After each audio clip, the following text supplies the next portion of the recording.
Hello friends, welcome to my channel. আজ আমি তোমাদের কাছে নিয়ে এসেছি একটি নতুন রেসিপি। এই যে কড়াইটি গরম হয়ে গেছে, তাতে কিছুটা পরিমাণে আমি সর্ষের তেল দিয়ে দিলাম। তাতে একটু কালো জিরে দিয়ে দিলাম। এই যে কালো জিরেটি যখন একটু ভালো ভাজা হয়ে আসবে, তাতে আগের থেকে কুচিয়ে রাখা একটু পেঁয়াজ একটা দিয়ে দিতে হবে। এই যে পেঁয়াজ দিয়ে দিলাম, সেটাকে ভালো করে যতক্ষণ না ব্রাউন কালার হচ্ছে ততক্ষণ পর্যন্ত নাড়িয়ে চাড়িয়ে নিতে হবে। যখন ব্রাউন কালার হয়ে আসবে তখন এই পেঁয়াজটি আমাদের কমপ্লিট হয়ে যাবে ভাজা। এই রেসিপিটি তোমাদের কেমন লাগলো অবশ্যই কমেন্ট করে জানাবে, এবং নতুন যে বন্ধুরা আছো চ্যানেলটি সাবস্ক্রাইব করে আমার পাশে থাকবে, এবং পাশে থাকা বেল আইকনটি প্রেস করে রাখবে, যাতে আমার এমন নতুন নতুন ভিডিও আসলে সবার আগে তোমাদের কাছে পৌঁছে যায়। এই যে আমার পেঁয়াজটি মোটামুটি প্রায় ব্রাউন কালার হয়ে এসেছে। এবার আগে থেকে কিছুটা দুটো আলু আমি কুচিয়ে রেখেছি, আলু দুটো আমি দিয়ে দিলাম। আলু দুটো দিয়ে ভালো করে নাড়িয়ে চাড়িয়ে নিচ্ছি। এইরকম রান্না গরম গরম ভাতের সাথে বেশ ভালোই লাগে। আমার তো বেশ ভালোই লাগে, তোমাদের কেমন লাগে অবশ্যই কমেন্ট করে জানিও। এই যে আলুগুলো দিয়ে ভালো করে নাড়িয়ে চাড়িয়ে নিলাম।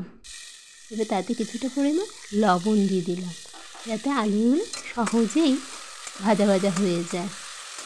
এই যে লবণ দিয়ে কিছুটা নাড়িয়ে চাড়িয়ে নিচ্ছি যতক্ষণ না আলুগুলো সেদ্ধ হচ্ছে। তাতে আগে থেকে কেটে রাখা 2-3টে কাঁচা লঙ্কা ফেড়ে দিয়ে দিলাম। এই যে এবার পিটুলিগুলো দিয়ে দিচ্ছি। এই যে পুঁই পিটুলি, তোমরা কে কী নামে চেনো একে অবশ্যই জানো। আমি তো জানি এর নাম পুঁই পিটুলি। পুঁই পিটুলিগুলো দিয়ে ভালো করে নাড়িয়ে চাড়িয়ে নিচ্ছি। আমার তো খুব ভালোই লাগে এই পুঁই পিটুলিগুলো খেতে, তোমাদের কেমন লাগে অবশ্যই জানিও। এই পুঁই পিটুলি দিয়ে ভালো করে নাড়িয়ে চাড়িয়ে নিয়ে একটু পরিমাণে লবণ হলুদ দিয়ে দিলাম, যাতে রান্নাটা ভালোভাবে কালারফুল হয়। এই যে কিছুক্ষণের জন্য ঢেকে রেখেছিলাম। তারপর যখন ভালো মতন সেদ্ধ হয়ে গেছে, এগুলিকে আবার একটু আমি নাড়িয়ে চাড়িয়ে নিলাম।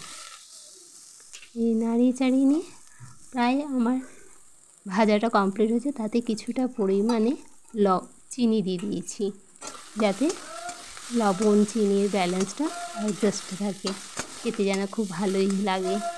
আমার তো খুব ভালোই লাগে, আমাদের বাড়ির সবাই খুব ভালোই বাসে খেতে। তোমরাও একদিন বানিয়ে দেখো, অবশ্যই তোমাদেরও ভালো লাগবে। প্রায় আমার হয়ে গেছে ভাজাটা। এই যে কমপ্লিট আমার ভাজা। তোমাদের কেমন লাগলো অবশ্যই আমাকে জানিও, এবং আমার পাশে সবসময় থেকো। বাই।